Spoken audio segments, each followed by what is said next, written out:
least tries to anyway. So, okay, so back to the ethics. Sorry, I got all excited there.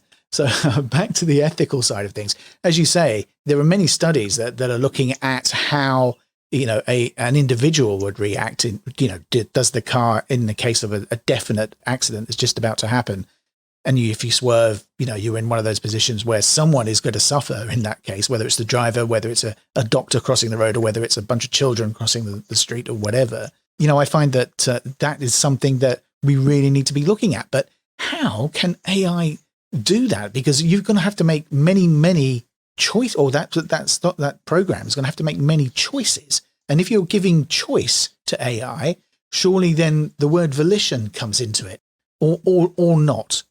That is a really, really good question. Okay, so I have maybe like 2 or 3 answers to that. Okay. So what you're talking about, with choice and volition, you are absolutely right, because if an AI is making a choice that affects people in that way, it can be said to having its own volition.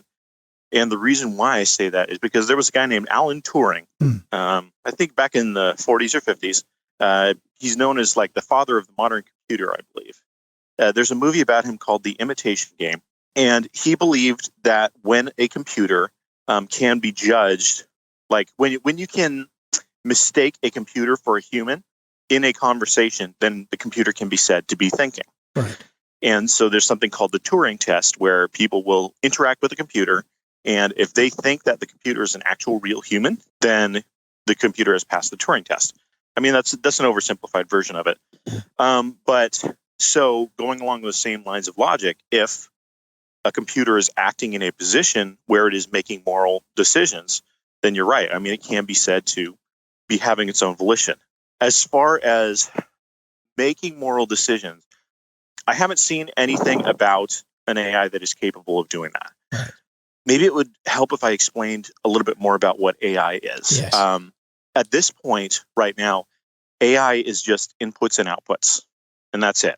You have an input, like, the number 1, and then you have an output, which is like the number 4, right? And AI figures out what's the equation in between. AI figures out, okay, why did this number turn from 1 into 4? All right. And I mean, of course, you have like millions of inputs instead. And so in the context of a self-driving vehicle, the input is the cameras. The input is, the car is looking out and seeing what's around. It's noticing the speed of the car, whatever's around it. And that is the input. And then the output is how the car behaves. Yes. So if you wanted to put morals into, a self-driving car, you would have to put that as training data along with all of the video that it learns from. So I have no clue how that would happen. Well, yeah, because you've got millions upon millions of decisions to make, because it's not necessarily that there are millions of scenarios, but it's the ethical scenarios that need to be looked at as well, isn't it? Because, a lot of cars nowadays come with forward-facing sensors, don't they? So where they apply brakes in like a traffic accident or a traffic jam, they'll apply the brakes automatically so that you don't even have to stop. So it's adaptive cruise control, I think it's called, or something like that. Yes. Yeah. And that's kind of cool. And so you can understand that, as you were talking about ins and outs and things. So, you know that software can see a vehicle up ahead. It's being told to keep 25 feet away or 5 meters away or 10 meters away from the vehicle in front. So it will slow down to maintain that distance, right? So to me, seems relatively simple. But is that AI as well? Or yeah, that's a really good question. Whether or not something is artificial.